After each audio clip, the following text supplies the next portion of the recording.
I have heard of someone who has the right to be bitter. She's an opera singer, born in Brooklyn, New York, but she could not get a work here in the United States. She could get it in Europe, but her professional life was full of despair and delay. And then finally she was discovered. Her personal life had great tragedy.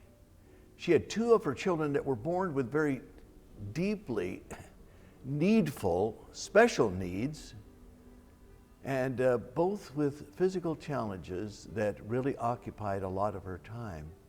In order to escape New York, particularly in the summer, she and her husband bought a house in Martha's Vineyard, and the house burned to the ground. This operatic star had plenty of room to be full of bitterness, anger, and resentment. She could easily complain of being a victim of the cards that were dealt to her in life. But she did not.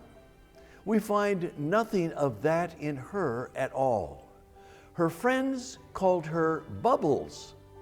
We called her by her name, Beverly Sills, the great singer. Mike Wallace was interviewing her at one particular time and asked how she got the name Bubbles right in the middle of all of her tragedies. She responded by saying, "I chose to be cheerful.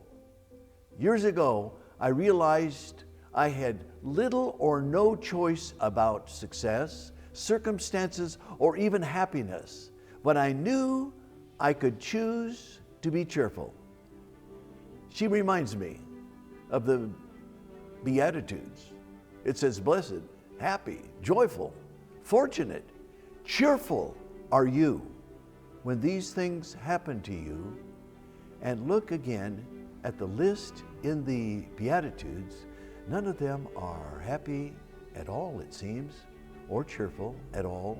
Jesus speaks of a godly joy given by God right in the middle of the things being just the way they are, rather than the way we would like them to be.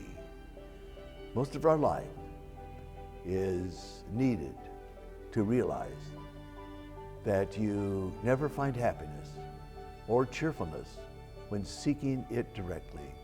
They are a choice. We cannot control what happens to us in this life, but we can control how we respond to what happens to us. We rejoice not for what happens to us, but for the up to us privilege of choosing how we will respond to what happens to us. That is the same for us. Let us contemplate on these things. I am Richard Wing, wishing you all the very best.